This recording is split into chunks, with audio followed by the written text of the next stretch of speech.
I was thinking.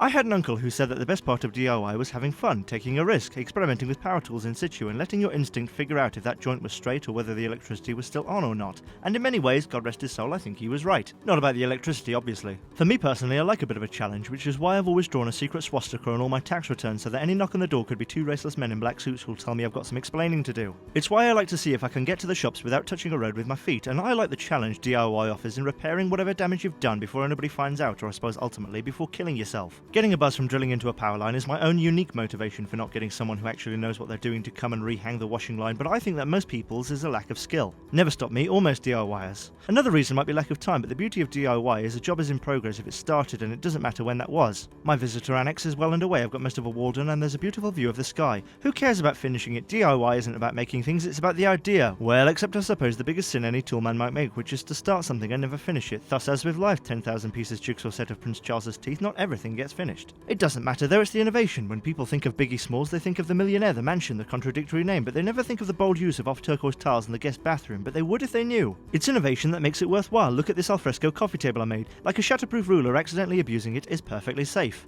Neato, bitches!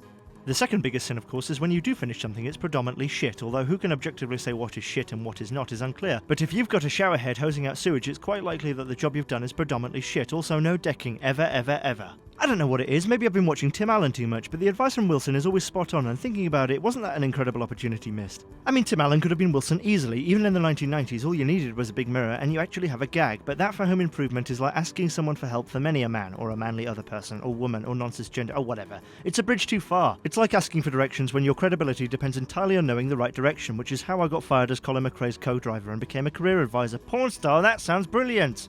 There's something empowering about looking at all your tools, all your drill bits, all your attachments for the multi-purpose whirly thing your wife's dad left you in the will along with half the contents of the fridge, like watching over a parade of tanks, self-propelled artillery and combat troops, no young boys and no old men, who are waiting to be flung into action. And there's something of an undermining of pride when we do-it-yourselfers might actually have to call someone up and very calmly ask the water company to turn the water off, turn it off now, or the electricity, either one, or pay an actual professional to put up some shelves, because when we tried, that's how we lost the ability to recognise numbers. Is this the Queen's we? The lab technician asked the urologist. So just like the reasons my boxing career never took off, the real perils of DIY are laziness and ineptness, but I also just didn't have the reach. But apart from that, I think a big factor in people opting to paint their own carpets and streamline the structural integrity of their walls is they don't want some weirdo traipsing mud into the house. I mean, you can't tell me all the workmen in a kitchen refurb use the toilet when there's a perfectly good sink right there. Just please move the dishes first. One thing about DIY you've got to remember, unless you are Uncle Belgrano putting a service hatch here and a garbage compactor there and occasionally throwing a hammer through a window in one of those flashbacks to career creeps on up, the 70s certainly were the time to do LSD in a foreign country, is after the initial splish-splash of making something a different colour or defacing the work of a perfectly competent builder, it gets pretty boring pretty quickly. Ever laid down a brick driveway? Well, neither have I, because it looks like work. Boring, boring work. Still, I suppose reshaping the feng shui is something to do while you wait to die. It'll happen anyway. Not if you get the feng shui right, or maybe I'm wrong. Maybe that's at best a waste of time and at worst a massive con, and maybe the same goes for home improvement, the act not the show, although then again. I mean really, you've got a place to lay down, dingoes aren't coming in and making off with the sausage rolls and the baby, there's kind of hot water, what else do you want, you entitled bastards? Just a thought. Also, if you're going to drink, you've got a golden hour, and then it's just unsafe. Trust me. Put the hammer down, turn the electric